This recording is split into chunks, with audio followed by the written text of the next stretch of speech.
Dear students, in this class we will try to solve some problems based upon Heisenberg's uncertainty principle. So we have a problem here. In a measurement that involved an uncertainty of 0.003%, the speed of an electron was found to be 800 meter per second. Calculate the corresponding uncertainty involved in determining its position. So they are given what they are given. The speed of the electron is given. The uncertainty is given. And they are asking us to calculate the uncertainty involved in its position. That is, uncertainty is given as a 0.003%. Speed of the electron is given as 800 meter per second. What we are supposed to find? Uncertainty in the position, that is delta x, right? So in order to find the value of delta x, so before calculating delta x, we have to calculate first what is the uncertainty involved in the speed. What is that? The uncertainty in the speed, that is delta v, is equals to, so here if you see, the uncertainty is 0.003%, means what? For 100, the uncertainty is what? 0.003. 0.0% means for 100 the uncertainty is 0.003. But what is the actual speed? The actual speed is 800 meter per second. Therefore, for 100 the uncertainty is 0.003. For 800, what is the uncertainty?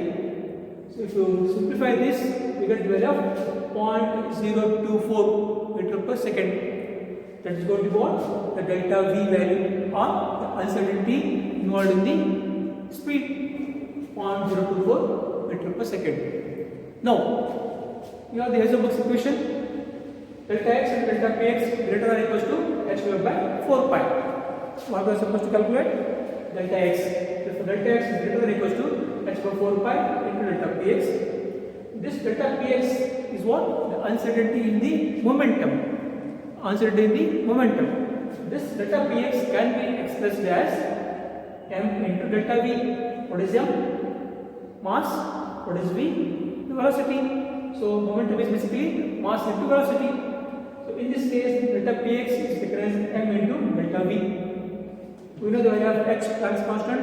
Put the value 4 pi value into m, mass of the electron 9.1 × 10⁻31 kg, into the value of delta v, which is calculated here.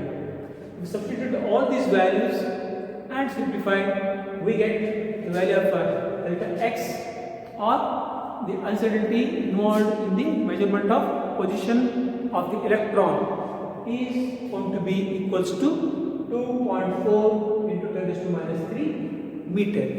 2.4 into 10⁻³ meter. So this is how we can calculate the value of delta x by knowing the other given values, or sometimes they will give you the value of delta x and ask you to calculate the value of delta px. They will give the value of delta x, ask you to calculate the value of delta px. So this is how you can solve the problems based upon the Heisenberg's uncertainty principle. Now we will try to solve the problems based upon the Schrodinger equation. The Schrodinger equation, in which we try to calculate the energy of the particle. We try to calculate the energy of the particle.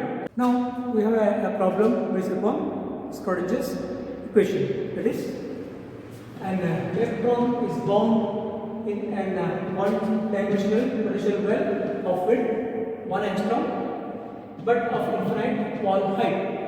Find its energy values in the ground and first accident state. That is, we are supposed to calculate the energy of an electron which is present in a one-dimensional potential well of width 1 angstrom. That is, what is given? Width of the potential well A is equals to 1 angstrom. That is equals to 1 × 10⁻10 meter. What we are supposed to calculate? Energy of the particle in the ground state, that is E1. Energy of the particle in the first accident state, that is E2. Right? We know that we have derived the equation in case of Schrodinger's equation. The energy of a particle in a one-dimensional potential well is given by E equals to n square s square divided by 8ma square, where we know that the value of n, the minimum value of n can be taken as what? Not equals to 0, but it is 1. So when you take n equals to 1, which corresponds to the ground state, what is known as 0 point energy, right? So therefore, for ground state, n equals to 1. So if n equals to 1, we get E1 equals to s square by 8ma square. H is the Planck's constant, right? So square of this value, 8 into m, mass of the electron 9.1 × 10⁻31 into A is how much? 1 angstrom, that is 1 × 10⁻10 meter per meter square. If you simplify this, we get the answer as what? 6.03 × 10⁻18 joules. This is in terms of joules. That is converted in terms of electron volt, and it is given as 37.64 electron volt. So if you want to convert this joules to electron volt, what you have to do? Divide this answer by 1.6 into 10⁻19. When you divide it by 1.6 into 10⁻19, we get the answer in terms of electron volt. This is the answer for the energy of electron in the ground state. For the first excited state, what is the value of n? N is given as 2. So if you substitute the value of n as 2 here, what we get? E2 equals to 4s square by 8m square, or in other words, that is equals to 4 into E1. What is E1? This is nothing but E1. So 4 into E1. So if we simplify this value by substituting the value of E1, we get 2.41 into 10⁻17 joules. So if you divide this by 1.6 into 10⁻19, we get the answer in terms of electron volt. It comes out to be 150.54 electron volt. So this is the energy of the electron in the first excited state. This is for the ground state. So this is how they will ask you to calculate the energy of the particle present in a one-dimensional potential well of a certain width.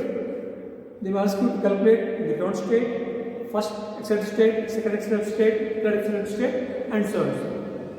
Right?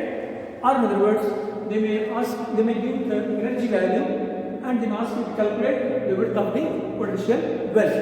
There is also some kind of possibility of problems based upon this formula. So this is how we can calculate the energy of a given particle in a one-dimensional well. Right? I think we will stop at this point. In the next class, we will discuss the problems based upon some other topic. Till then, you take care. Bye bye.